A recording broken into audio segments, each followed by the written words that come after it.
Hello. नमस्कार। जय श्री राम। स्वागत है आप सभी का राजस्थान कंपटीशन एग्जाम सीरीज है ना। अपनी लगातार क्लासें चल रही है और उसमें चल रही है राजस्थान की कला एवं संस्कृति, जिसका पहला टॉपिक था अपना राजस्थान के दुर्ग स्थापत्य। और दुर्ग स्थापत्य में अपन पढ़ रहे थे जो पहला दुर्ग था राजस्थान का कि कौन कौन से दुर्ग ऐसे पढ़ने हैं, जिसमें पहला दुर्ग अपन ने पढ़ लिया चित्तौड़गढ़ का दुर्ग, है ना, जो क्या है मेवाड़ की राजधानी सबसे पहले स्थापित हुई थी। उसके बाद राजस्थान का चित्तौड़गढ़ के बाद जो प्रमुख दुर्ग आता है तो वो आता है कुंभलगढ़ का दुर्ग। कौन सा दुर्ग? कुंभलगढ़ का दुर्ग। आज उसी की चर्चा करेंगे अपन डिटेल वाइज और देखेंगे कुंभलगढ़ दुर्ग है उसकी कौन कौन सी विशेषताएं हैं, कहां पर वो दुर्ग बना हुआ है, किसने बनवाया और कौन कौन सा उसमें जो क्वेश्चन है वो हर एग्जाम के लिए महत्वपूर्ण है। वैसे तो 6 दुर्ग है वो महत्वपूर्ण है जो यूनेस्को के अंदर क्या कर दिया गया, शामिल कर दिया गया। इस बात को याद रखना। हाँ, कौन सा दुर्ग है अपना? कुंभलगढ़ का दुर्ग।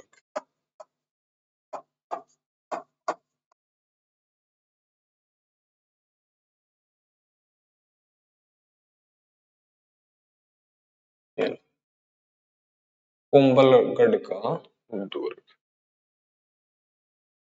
कुंभलगढ़ का दुर्ग है, ध्यान दें। ये दुर्ग कहां पर बनाया गया मेरे बाबू? कहां पर बना है ये दुर्ग? ये दुर्ग बना है जो मेवाड़ का क्षेत्र आता है। कहां पर? मेवाड़ का क्षेत्र आता है। कौन सा क्षेत्र? मेवाड़। और मेवाड़ में पहाड़ी इलाका है। कौन सा इलाका? पहाड़ियों का। उन पहाड़ियों, वो पहाड़ियां कौन सी पर्वतमाला की? अरावली पर्वतमाला। कौन सी पर्वतमाला की? अरावली। अरावली की जो पहाड़ियां हैं इनका जो कौन सा क्षेत्र है? पश्चिमी। कौन सा क्षेत्र है? पश्चिमी। पश्चिमी चोटियों पर बना। मेवाड़ के अंदर जो अरावली की पर्वतमाला आती है उन पर्वतमाला का जो पश्चिम क्षेत्र है उन पश्चिम क्षेत्र की चोटियों पर बना हुआ है, ऊपर बना हुआ है। और इसके नजदीक के समुद्र लगता है। क्या लगता है? समुद्र। क्या लगता है?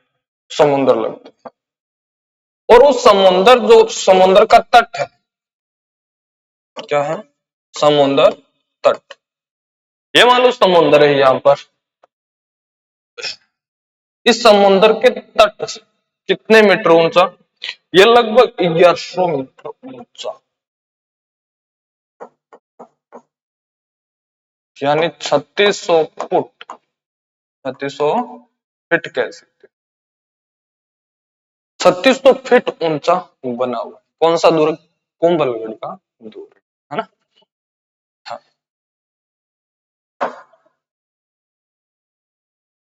ठीक है कि हम्म। समुद्र तट से कितना बना हुआ है? समुद्र तट से 1100 मीटर, या फिर कह सकते हो 3600 फुट की ऊंचाई पर बना हुआ है।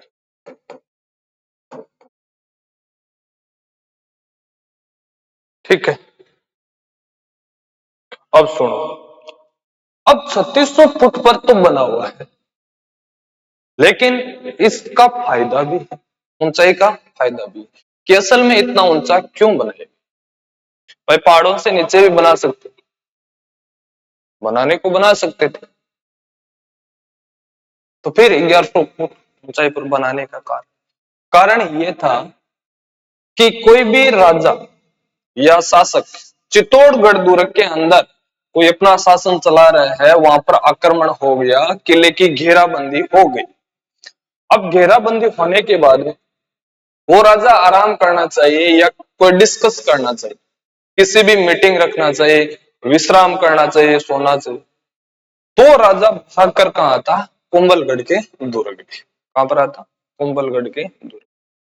यहां तक तो ठीक है कि कुंभलगढ़ और चित्तौड़गढ़ दुर्ग के आपसी संबंधित। कोई भी राजा को काम होता वो कुंभलगढ़ में, और कुंभलगढ़ वाले राजा को काम होता तो वो चित्तौड़गढ़ वाले दुर्ग। यहां तक तो ठीक है।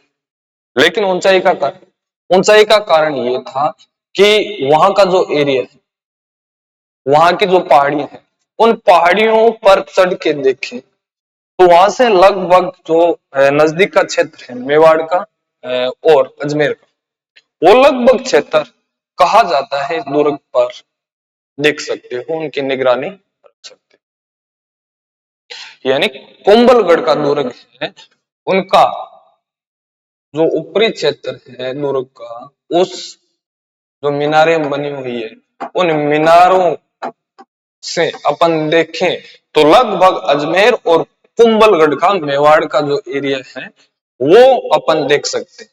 और इसीलिए इतनी ऊंचाई पर बना दिया गया कि कोई भी राजा हो, कोई भी सैनिक हो, वो मेवाड़ की और अजमेर के क्षेत्र की निगरानी रख सकता है। क्या रख सकता है? निगरानी रख सकता है।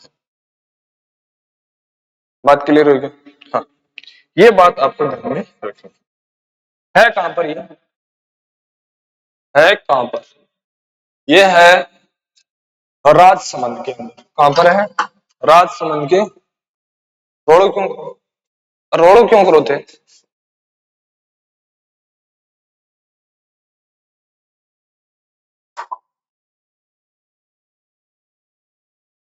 सब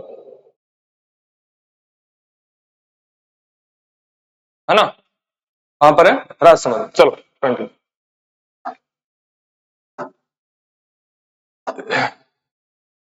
ये मैं बात करूं तो उदयपुर, कौन सा क्षेत्र? उदयपुर का। उदयपुर से लगभग 82 से 84 किलोमीटर। 82 से 84 किलोमीटर ध्यान में रखना। 82 से 84 किलोमीटर। कहां पर जाना पड़ेगा? दूरी पर एक जगह पड़ती है राजसमंद। कौन सी? राजसमंद जिले की। इस जिले के अंदर कुंभलगढ़ का दुर्ग बनाया गया। ठीक है। हाँ, कहां पर बनाया गया? राजसमंद के अंदर बनाया गया। ठीक है, ये भी ठीक है बात। दूसरी मैं बात करूं तो ये 21 जून, कब? 21 जून 2013 को यूनेस्को के अंदर, इसके अंदर यूनेस्को के अंदर एक फाइल विश्व धरोहर स्थल। कौन सी? विश्व धरोहर स्थल। इस फाइल के अंदर शामिल कर दिया गया। किसको? कुंभलगढ़ को दुर्ग। कुंभलगढ़ के दुर्ग किसके अंदर शामिल कर दिया गया? विश्व धरोहर स्थल। ताकि दूर दूर से, विदेशों से, फॉरेन के लोग यहाँ पर आकर इस दुर्ग को देख सके कि हमारे जो राजस्थान के राजा हुए थे, वो राजा ने, उनमें कौन कौन सी कला थी, उस समय भी हमारे पास ऐसी कला थी जिसके कारण आज हम विश्व के अंदर क्या है? प्रसिद्ध है। वो देखने लायक जगह है, ऐसी जगह आपके पास नहीं मिलेगी। इसलिए विश्व धरोहर में क्या कर दिया? इसको शामिल कर दिया। दूसरा कारण है, फॉरेन से, बाहर से लोग आएंगे तो यहाँ पर आकर पैसों का इन्वेस्टमेंट करेंगे। खर्च, इन्वेस्टमेंट तो नहीं कह सकते, खर्च करेंगे, एक्सपेंसेस करेंगे, है ना? खर्च करेंगे और उस खर्च के कारण अपनी जो राजस्थान की हो, चाहे भारत की हो, मुद्रा करेंसी है वो मजबूत होगी, वो बढ़ेगी, वृद्धि होगी, इंक्रीज होगी। ठीक है। दूसरी मैं बात करूं तो ध्यान देना, इसकी जो दीवार बन गई है, क्या बनी गई है? दीवार। वो दीवार है, वो चीन के बाद कहा जाता है दूसरे नंबर। कितने नंबर पर है? दूसरे नंबर पर। पहली ऐसी दीवार बनाई गई है चीन के बाहर, और चीन के से आकर विश्व के अंदर देखें तो है कुंभलगढ़ की दीवार। फ्रांस की कुंभलगढ़ दीवार कितने किलोमीटर है? यह है 36। किसके रूप में बनाई गई है? वो बनाई गई है प्राचीर के रूप में। किसके रूप में? प्राचीर के रूप में। ये क्या है? प्राचीर का मतलब है इसकी चौड़ाई क्या है? इसकी चौड़ाई, इसकी चौड़ाई इतनी है कि एक साथ कितने घोड़े? 8 घोड़े दौड़ सकते हैं। 8 घोड़े दौड़ सकते हैं, इतनी चौड़ाई है। और इसी को कहा जाता है प्राचीर। क्या कहा जाता है? प्राचीर। जो दीवार चौड़ाई में क्या होगी? अत्यधिक होगी, जिस पर एक तरह का क्या हो सकता है? रास्ता कह सकते हो, मार्ग कह सकते हो, मार्ग है और उसकी लंबाई है तो एक प्राचीर में गिनी जाएगी। ठीक है, ये थी इसकी दीवार, जो चीन के बाद विश्व में क्या है? दूसरे नंबर पर सबसे बड़ी दीवार है। ध्यान रखना इस बात को। अगली मैं बात करूं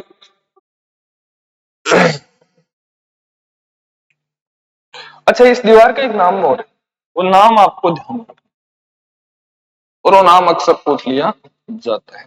नाम क्या है? The great, the great wall of India. क्या नाम है? Wall of India. किसे कहा जाता है? तो कहा जाता है कुंभलगढ़ की दीवार को, the great wall of India. किसे कहा जाता है? तो वो कहा जाता है कुंभलगढ़ की दीवार को। ध्यान में रखोगे? बताओ। हाँ, ये अपने लिए इम्पोर्टेंट है ना। अगली मैं बात करूं इसके अंदर, तो इसका निर्माण किसने करवाया? इसका निर्माण किसने करवाया? मैन्युफैक्चरिंग ऑफ कुंभलगढ़ दुर्ग। ये पहले कुंभलगढ़ का दुर्ग नहीं था। कुंभलगढ़ का दुर्ग नहीं था। कुंभलगढ़ के दुर्ग में बनने में बहुत टाइम लगता था। ध्यान दें, यहाँ पर एक दुर्ग हुआ करता था जिसका नाम है मत्स्येंद्र दुर्ग। क्या नाम है? मत्स्येंद्र दुर्ग। बात है दूसरी शताब्दी की, और दूसरी शताब्दी में एक सम्राट हुआ था। कौन हुआ था? सम्राट अशोक कुमार। नाम सुना होगा, अशोक कुमार। सम्राट अशोक कुमार। इसके पिताजी का नाम था सम्प्राट। क्या नाम था? सम्प्राट। इसी का राजकुमार अशोक कुमार, सम्राट अशोक कुमार। सम्राट का जो पुत्र है, इन्होंने दूसरी शताब्दी में आकर, ये कहां से था? ध्यान देना, सम्राट का ये दूसरा पुत्र। कौन सा पुत्र है? दूसरा पुत्र, दूसरा बेटा, दूसरा बेटा। और ये है मौर्य समाज से। कौन है? मौर्य समाज से। लगभग आप देखोगे तो इन्होंने कहीं ना कहीं शुरुआत की थी। राजस्थान में जितने भी पढ़ोगे तो मौर्य साम्राज्य का ये कारनामा था जिन्होंने किसी चीज की क्या की? शुरुआत की। मौर्य सम्राट है, इनका दूसरा बेटा यहाँ पर आता है, और दूसरी शताब्दी में एक दुर्ग का निर्माण करते हैं। इस दुर्ग का नाम है मत्स्येंद्र दुर्ग। क्या नाम है? मत्स्येंद्र दुर्ग। किसका निर्माण कर दिया इसने? मत्स्येंद्र दुर्ग। और धीरे धीरे करके ये दुर्ग है, ये दुर्ग मत्स्येंद्र दुर्ग है, ये नष्ट होने लग जाता है, टूटने लग जाता है, फूटने लग जाता है, और धीरे धीरे करके ये पूरा मिट जाता है। और कोई गौर करने वाला व्यक्ति नहीं है इस समय, कोई नहीं। जो बीच की अवधि है, इसका न तो जीर्णोद्धार हुआ, न वापिस निर्माण हुआ, न पुनः इसको बनाया गया, न देखभाल की गई, और धीरे धीरे करके ये दुर्ग है नष्ट होने लग जाते, और अंत में कुछ अवशेष मिलते हैं, और उस समय एक राजा, एक शासन आता है जिसका नाम है राणा कुंभा। क्या नाम है? राणा कुंभा। ये कब आता है? ये आता है 15वीं शताब्दी में। कब आता है? 15वीं शताब्दी। अब हुई है एंट्री।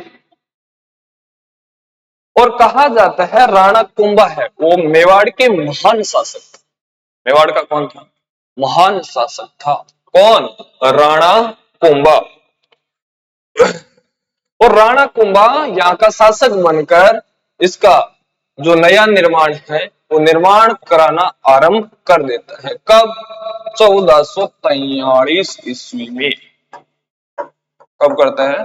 1443 ईस्वी।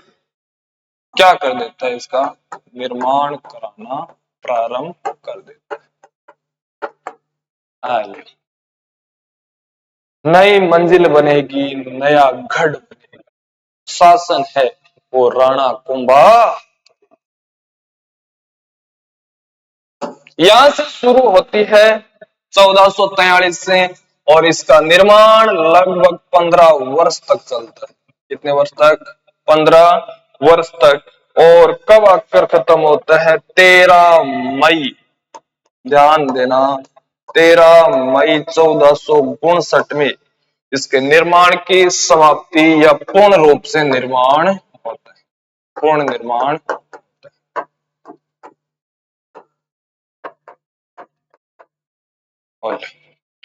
अब गढ़ है, दुर्ग है, वो बनकर एकदम क्या हो गया? तैयार हो गया। क्या हो गया? तैयार हो गया। बस इतनी बात याद रखनी है। जो कुंभलगढ़ का दुर्ग है उसको बनाने में कितने समय लगा था? 15 वर्ष लगा था। कब शुरू हुआ? 1443 में। कब उसका निर्माण की समाप्ति हुई? वो हुई थी 13 मई 1462 ईस्वी में। यहाँ पर ईस्वी लगाना मत भूलना। और कहा जाता है भैया ये राणा कुंभा था, इन्होंने 84 किलो का निर्माण किया। वो किलो नहीं तोलने वाला, दुर्ग। लगभग 84 दुर्गों का निर्माण करवाया था। किसने? इसने, राणा कुंभा ने। हाँ, ठीक है। जिसमें 32 किले ऐसे, 32 किले या दुर्ग कह सकते हो ऐसे जो इनकी स्वयं की इच्छा थी, स्वयं को बनाने का कुछ ना कुछ सपना था। और वो 32 किले अपनी मनमर्जी से बनाया गया है। किसकी मनमर्जी से? राणा कुंभा की मनमर्जी से। बाकी के जो किले हैं इसमें से घटा दो, कितने बचते हैं? 52, 52 किले। ये कहीं ना कहीं दूसरों की सलाह या फिर विजय का प्रतीक या फिर अन्य कारण से बनाया गया है। इसमें बनाने वाला तो राणा कुंभा था, लेकिन जो कह सकते हो पहले का टारगेट है, लक्ष्य, वो राणा कुंभा का नहीं था। दूसरे लोगों की सलाह थी, दूसरे लोगों के कहने पर बनाया गया था। 32 किले वो राणा कुंभा के सपने। आप भी सजाते हो ना सपने, मैं बड़ी बड़ी मंजिलें बनाऊंगा, सपनों की रानी को घुमाऊंगा, है ना? हाँ, यहां तक तो बात हुई ठीक। और इतना बड़ा दुर्ग बनाते हो, यदि आपके पास वास्तुकला नहीं, कोई भी घर बनाओ, वास्तुकला के बिना घर या फिर आर्किटेक्ट डिजाइन है उसके बिना कोई भी दुर्ग का निर्माण नहीं कर सकते। और ऐसे ही दुर्ग का निर्माण कर दो, किले का निर्माण कर दो, उसको देखेगा कौन? कौन देखेगा? फॉरेन वाले लोग ऐसे ही कोई आपने बनाकर छोड़ दिया, इंटेंशन के छोड़ दिए, तो वो आके यहाँ पर थोड़ी देखेंगे? नहीं देखेंगे, कभी नहीं देखेंगे। और इस दुर्ग के लिए एक वास्तुकार भी हुआ था। कौन हुआ था? वास्तुकार।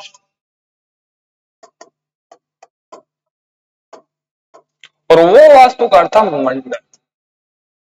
क्या नाम था? मंडल। बहुत बड़ा वास्तुकार था। इसका काम ही था आर्किटेक्ट डिजाइन तैयार करना। जितने भी मकान बनते हैं, दुर्ग बनते हैं, मंदिर बनते हैं, तो ये उनका नॉलेज रखता था, उनकी जानकारी थी कि कैसे कैसे दुर्ग को आप डिजाइन तैयार कर सकते हो, अलग अलग जगह आप स्तंभ बना सकते हो, मंदिर कहाँ पर बनाना है, जो राजा का निवास है वो कहाँ पर बनाना है, कैसे बनाना है, ये सब किसका काम है? मंडन का काम। और इसी का योगदान था कुंभलगढ़ के दुर्ग। इन्होंने एक ग्रंथ लिखा था, ध्यान देना, इन्होंने एक किताब लिखी थी। कौन सी किताब? जिसका नाम था ग्रंथ राजवल्लभ। किसने लिखा था? मंडन ने। और इसी ग्रंथ में, ग्रंथ राजवल्लभ, इसी ग्रंथ के अंदर कुंभलगढ़ की जो भी वास्तुकला है, डिजाइन है, उसका निर्माण का जो लक्ष्य है कि कैसे इसको बनाना है, इसकी जानकारी हमें कहाँ मिलेगी? वो मिलेगी ग्रंथ राजवल्लभ। किसके द्वारा लिखा गया है? ये मंडन के द्वारा लिखा गया है। किसके द्वारा लिखा गया है? मंडन के द्वारा लिखा गया। ये तो है इसका लोकेशन और कुछ सामान्य। अब और क्या है इसमें? अब है इस दुर्ग के अंदर 7 पोल। 7 तो नहीं है, लेकिन मुख्य जो पोल है, जो दरवाजे बनाए गए, वो 7 दरवाजे। कितने दरवाजे? 7 दरवाजे। मुख्य कह सकते हो कितने दरवाजे?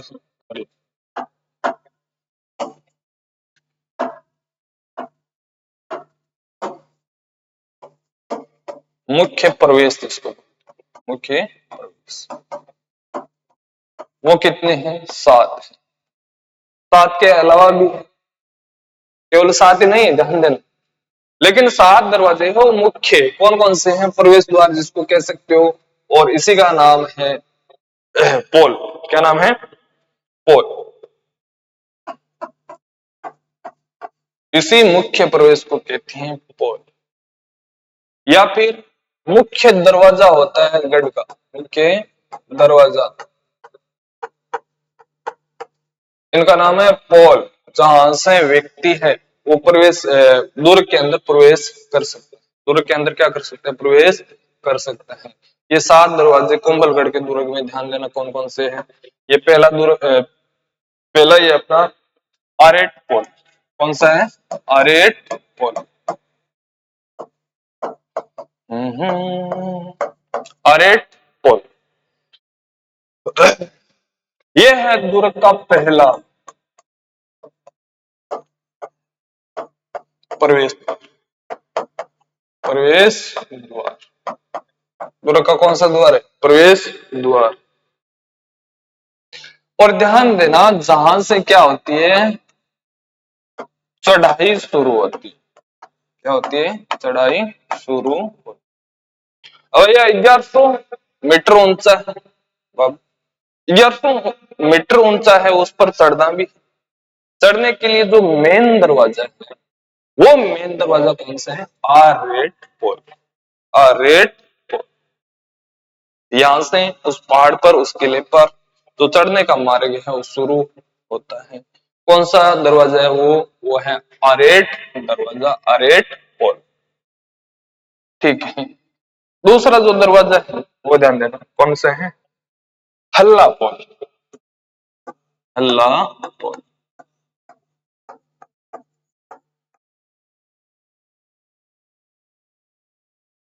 आरेट पोल नाम कैसे याद रखोगे?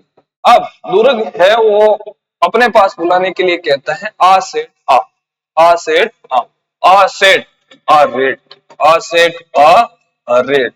और जैसे ही सेठ अंदर प्रवेश करता है तो हल्ला मचने लग जाता है। क्या मचने लग जाता है? हल्ला मचने लग जाता है। और दूसरे पोल का नाम क्या है? हल्ला पोल। क्या नाम है? हल्ला। हल्ला यानी सैनिक है उसको और बताने लग जाते हैं, कौन हो, क्या लेने आए हो, क्यों जाना है आपको राजा के पास, सारी जानकारी मुझे बताओ, फिर प्रवेश करो। तो यहाँ पर क्या मच जाता है? हल्ला मच जाता है। दूसरा पोल कौन सा है? हल्ला पोल। और ये कहां पर बनाया गया है? ये प्रवेश द्वार है उसके नीचे बनाया गया। कहां पर बनाए गए हैं? प्रवेश द्वार के नीचे और ढलान में बनाया, ढलान में और प्रवेश द्वार के नीचे।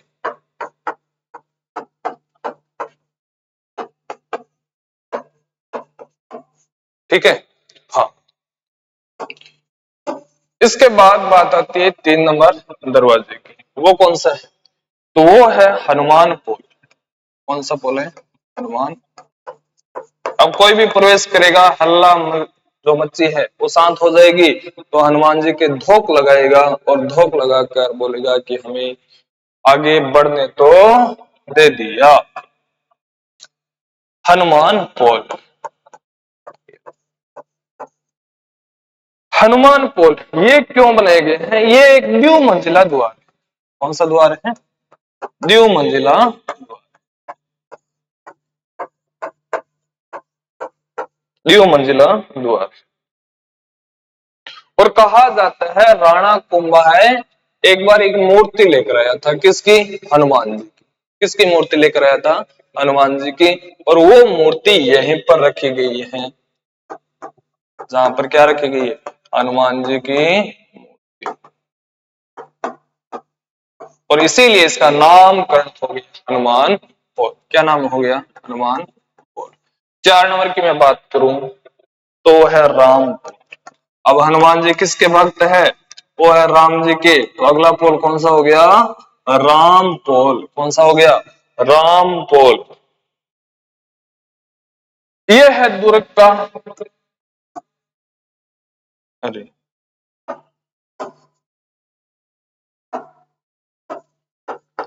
दुर्ग का मुख्य भव्य प्रवेश। कौन सा प्रवेश? भव्य। यानी लोग एक साथ आना जाना यहाँ पर कर सकते, कई लोग प्रवेश कर सकते हैं। बहुत बड़ा दरवाजा बनाया गया, उसी का नाम है भव्य प्रवेश। वो कौन सा है? वो है राम पोल। और यहीं से आगे राम जी का छोटा भाई लक्ष्मण,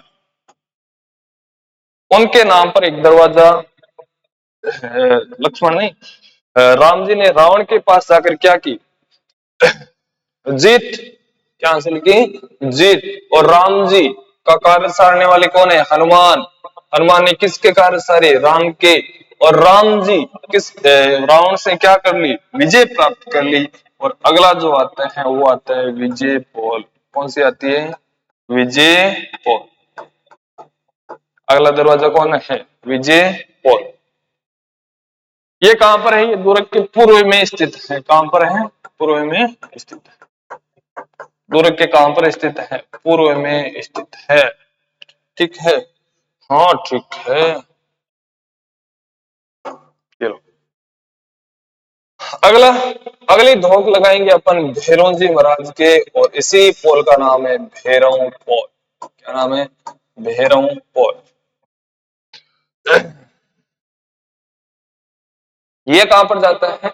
ये राजा का निवास था कटारगढ़। कहां पर था? कटारगढ़। ये भी बात इसमें ध्यान रखनी है, कटारगढ़ है वो कुंभलगढ़ दुर्ग में क्या है? राजा का निवास है। सबसे ऊंचा जो गढ़ बनाए गए हैं दुर्ग के अंदर वो है कटारगढ़, जहां पर राजा बैठकर विश्राम करता था। क्या करता था? विश्राम करता था। ये कहां पर जाता है? कटारगढ़ की ओर जाता है। कटारगढ़ की ओर। ठीक है। अगला है भैरव जी की तो बात हो गई। और आगे अपन धोख देंगे गणेश जी महाराज की। और गणेश भगवान के धोख देकर अपन मिलेंगे राजा से। किसे मिलेंगे? राजा से, गणेश। और ये है इस महल में, महल के सबसे ऊंचे भाग, सबसे ऊंचे भाग। ये 7 दरवाजे मुख्य हैं। इसके अलावा भी हैं, वो ध्यान में रखने की आपको जरूरत नहीं है। 7 दरवाजे आप मुख्य याद कर लोगे बहुत है। कौन कौन से? आरेड पोल, हल्ला पोल, हनुमान पोल, राम पोल, विजय पोल, भैरव पोल और गणेश पोल। ये 7 मुख्य दरवाजे किसके? कटा है इसके कुंभलगढ़ किले के। ठीक है। इसके अलावा भी मैं बात करूं तो यहाँ पर पोल है एक पगड़ा पोल। नाम सुना होगा, पगड़ा पोल। ये भी कुंभलगढ़ के अंदर ही बनाया गया। और कहा जाता है इस पगड़ा पोल में केवल घोड़े ही प्रवेश कर सकते, व्यक्ति प्रवेश नहीं कर सकता। ध्यान देना, है ना। इस पोल में केवल क्या प्रवेश कर सकते हैं? घोड़े प्रवेश कर सकते हैं। ये लो। और अगला है नींबू पोल। कौन सा पोल? नींबू पोल। यहां पर क्या हो रखा है? अगला है एक पोल और है, चौगान पोल। क्या नाम है? चौगान।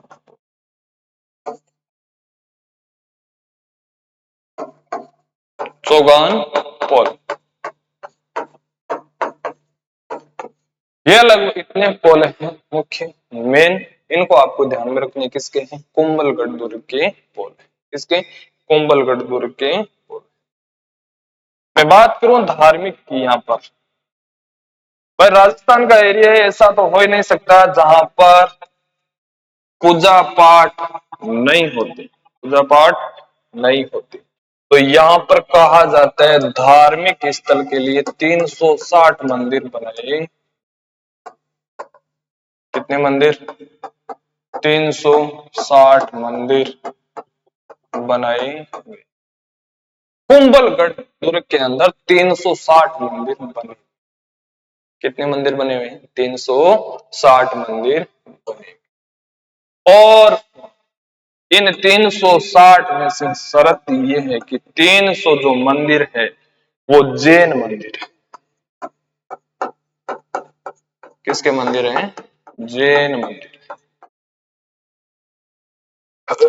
और 60 मंदिर है। कितने? 60 मंदिर। ये हिंदू देवी देवताओं के मंदिर बने। किसके? हिंदू, है ना। हनुमान जी, गणेश जी, माता जी, इस प्रकार ये 60 मंदिर बनाए गए। ठीक है, यहां तक तो ठीक है। तो मुख्य में मंदिरों की बात करूं तो वो है देवी वेदी मंदिर। कौन सा?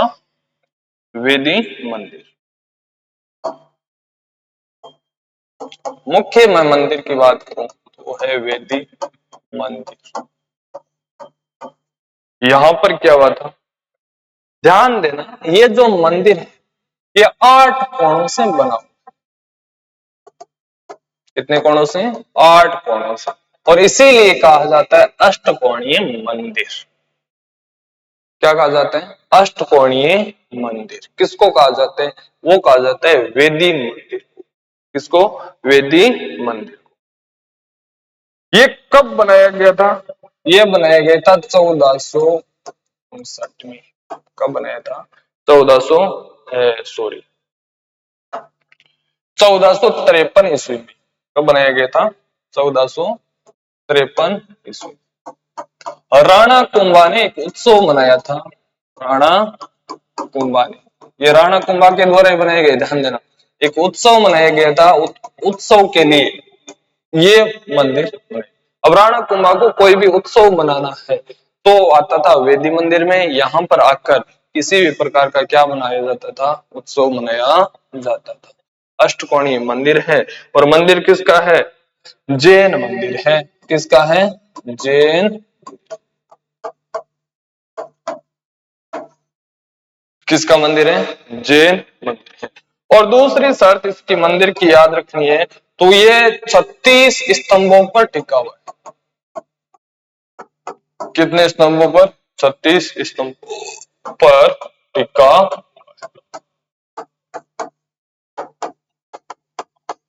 हाँ, एक प्रकार का चबूतरा बनाया गया है। उस चबूतरे में कितने स्तंभ है? 36। और उन 36 स्तंभ बनाकर ऊपर ये मंदिर बनाया गया है।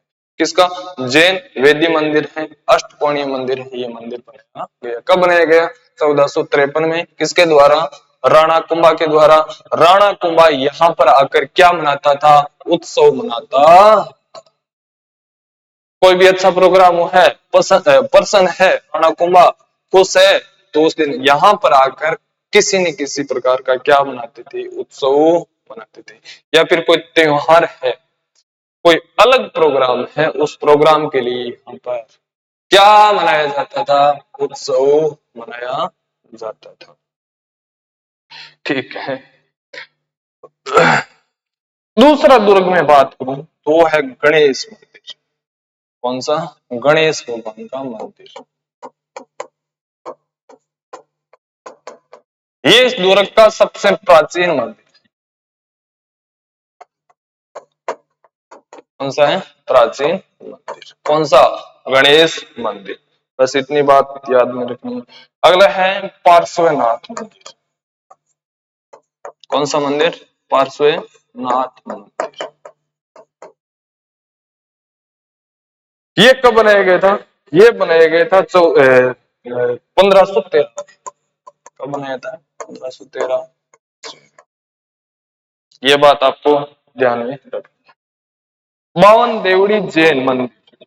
अगला मंदिर कौन सा है? बावन देवड़ी जैन।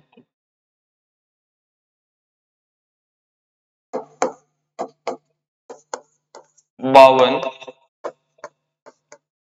देवड़ी जैन मंदिर।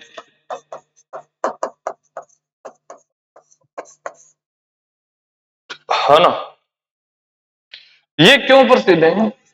ये जो डिजाइन है ना, इसकी जो डिजाइन बनाई उसके कारण ये पसंद है। उसमें बारीक बारीक जो नक्शा है और है चित्र बनाए हुए, यानी अपन कह सकते हैं बारीक नकाशी के लिए प्रसिद्ध। बारीक नक्काशी है, यानी छोटे छोटे चित्र बनाए गए उसके लिए प्रसिद्ध। ठीक है। और और ये दूरक का जो दक्षिणी क्षेत्र, दूरक का कौन सा क्षेत्र? दक्षिणी भाग। दक्षिण भाग है, यहाँ पर मंदिर बनाए गए। एक तो है माता जी का मंदिर। किरो माता जी। किसी माता जी? खेड़ा देवी। किसी माता जी? खेड़ा देवी। अगला है जो है गोलेरा समुद्र। गोलेरा समुद्र, इनका भी मंदिर यहाँ पर बना हुआ। गोलेरा समुद्र। ये है कोंबलगढ़ के मुख्य मंदिर जो आपको ध्यान में रखना। किस किस के मंदिर है? मुख्य मंदिर कहां पर बनाए, कौन से दुर्ग के अंदर बनाया गया। अगली मैं बात करूं तो है कटारगढ़। इस दुर्ग का जो मुख्य भाग है वो कौन सा है? कटारगढ़। सीधी सी बात है, क्या होता था कटारगढ़? ये राजा का निवास स्थल है। क्या है? राजा का निवास स्थल। राजा है यहाँ पर आकर विश्राम करता था। जो सोने की जगह थी, बैठने की जगह थी, वो थी कटारगढ़ के अंदर। कहां पर थी? कटारगढ़ के अंदर। कहां पर बनाया गया है? ये जो कुंभलगढ़ का दुर्ग, इसके सबसे ऊंचे भाग में बनाया। जो कुंभलगढ़ का दुर्ग है, सबसे ऊंचे भाग में कटारगढ़ का दुर्ग बनाया गया। ठीक है। और एक व्यक्ति हुआ था इस कटारगढ़ की ऊंचाई को देख, अबुल फजर। अबुल फजर,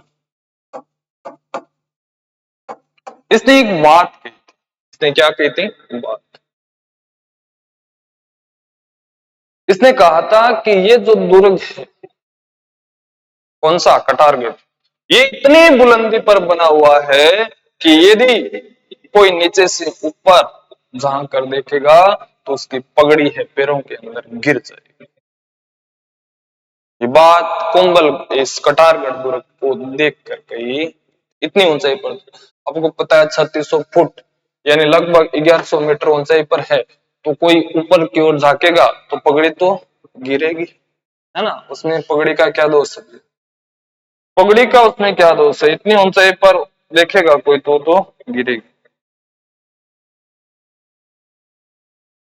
है ना?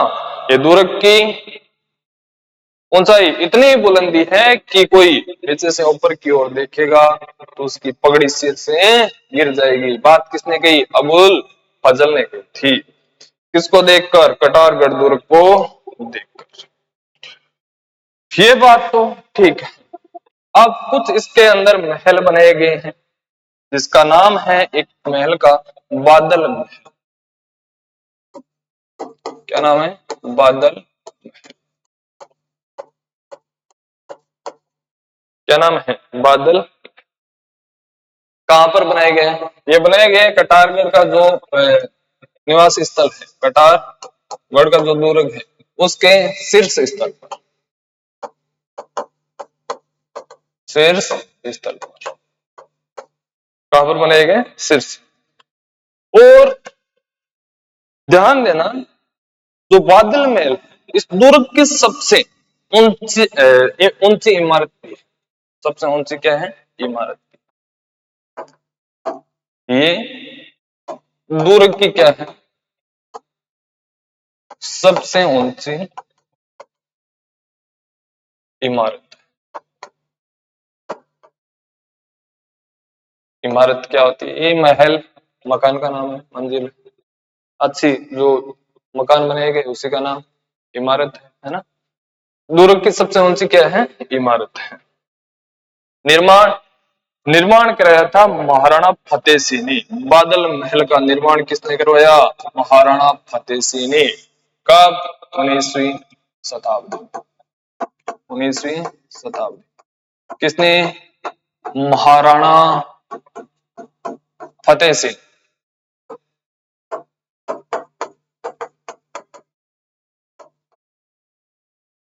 है ना। और ध्यान देना, ये बादल महल है, ये दो भागों में बांटा गया। कितने भागों में? दो। कौन कौन से हैं? एक तो है मर्दाना। कितने भागों में? दो खंडों में विभाजित कर रखा है। क्या कर रखा है? दो खंडों में विभाजित। पहले का नाम है मर्दाना महल। क्या नाम है? मर्दाना महल। और दूसरे का नाम है खंड का, वो है जनाना महल। एक में तो मर्द रहेंगे और दूसरे में महिलाएं रहेंगी। इसी प्रकार ये दो खंडों में विभाजित किया गया है। कौन?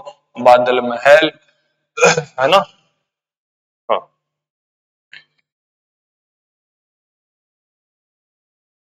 और कारण क्या है कि ये जो जगह है बादल महल, इसका नाम क्यों? ये जो जगह है ये हमेशा बादलों से घिरी हुई रहती है। मानसून का जो मौसम होता है उस मौसम के अंदर इस दुर्ग को चारों ओर से कौन घेर लेते हैं? बादल। और ऊंचाई पर तो है भी वैसे भी, और इसीलिए वो बादल मंडराते रहते हैं। उन बादलों को देखकर इसका नामकरण कर दिया बादल। क्या नाम कर दिया? बादल। बस, और कोई कारण इसका नहीं। हमेशा बादल इसके चारों ओर छाए रहते थे और उसी के कारण इसका नाम क्या कर दिया? बादल महल कर दिया। दूसरी बात मैंने बता दी, यदि उस चित्तौड़गढ़ दुर्ग पर कोई आक्रमण होता तो वहां का जो राजा है, शासक है, वो कहां पर निवास करता था? कुंभलगढ़ दुर्ग के अंदर निवास करता था। कुंभलगढ़ का जो दुर्ग है वो ऐसी जगह है जो मेवाड़ का लगभग क्षेत्र है, अजमेर का जो क्षेत्र है उस पर क्या रख सकते थे? निगरानी रख सकते थे। इतनी ऊंचाई पर वो बना हुआ था। इतनी ऊंचाई पर वो बना हुआ था। ठीक है। अगली बात याद रखनी है, एक शेर जन्मा था इसी जगह जिसका नाम है महाराणा प्रताप। क्या नाम है? महाराणा प्रताप। महाराणा प्रताप। जन्म कब होता है इसका? 9 मई 1540। 9 मई 1540 को इसी दुर्ग के अंदर इसका जन्म होता है। और इसके पिताजी का नाम क्या था महाराणा प्रताप के? तो वो था उदय सिंह। नाम था उदय सिंह। एक बहुत प्रसिद्ध इसकी कहानी है उदय सिंह और महाराणा प्रताप की, कभी सुनाऊंगा मैं। आपको, है ना। और माता का नाम जयंता बाई। क्या नाम था? जयवंता बाई। वह नहीं, जयवंता बाई। ठीक है। हाँ, उदय सिंह और जयवंता बाई ने एक पुत्र को जन्म दिया था। कब? 9 मई 1540 को, जिसका नाम था महाराणा प्रताप। जिसका नाम क्या था? महाराणा प्रताप। ये बात आपको याद रखनी है। और कुंभलगढ़ के अंदर आज भी एक महोत्सव मनाया जाता है 1 दिसंबर से, 3 दिसंबर तक। कब मनाया जाता है? 3 दिसंबर तक। हर वर्ष एक महोत्सव उत्सव मनाया जाता है इस दुर्ग में। तो कब मनाया जाता है? 1 दिसंबर से 3 दिसंबर तक। ये था अपना कुंभलगढ़ का दुर्ग। ठीक है, पढ़ना अच्छे से और आगे भी भेजते रहना। और मिलते हैं अगली क्लास में। आज के लिए इतना ही। फिर से जय श्री राम और जय हिंद। ओके, धन्यवाद।